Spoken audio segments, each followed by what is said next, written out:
It was a pandemic of influenza that struck in the early months of 1918.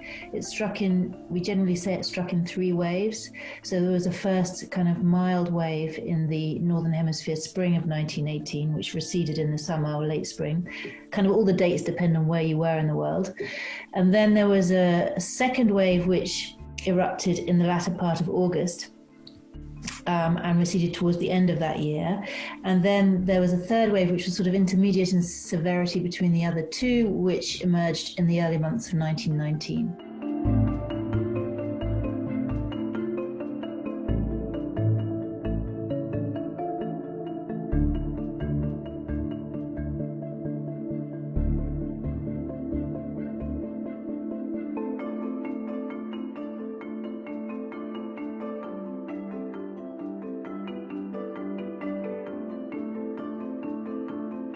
We think it infected about 500 million people, so 1 in 3 people in the world alive at that time, and that it killed 50 million of them. Those are the current estimates we work with, and the death toll could have been even higher because there was a big problem with underreporting at the time. They didn't have a reliable diagnostic test.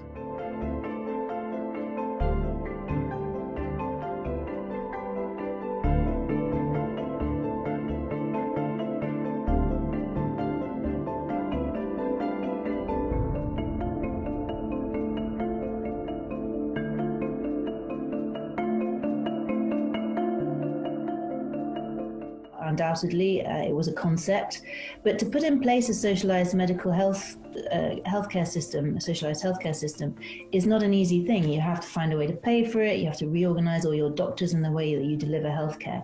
And so no country had really got around to it yet. And I think that the pandemic is what gave the stimulus to do that, because there was a realization that a pandemic was a global health crisis that you had to treat at the population level. You couldn't treat individuals, and you couldn't blame. There was no point in blaming individuals for catching an illness or treating them in isolation.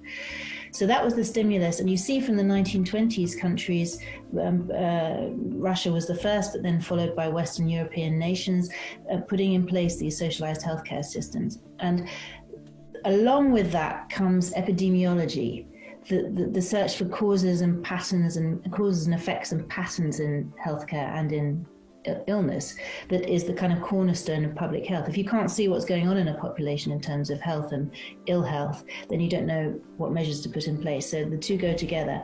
And so as a result of that, what happens is that the baseline health of populations starts to become much more transparent, much more visible.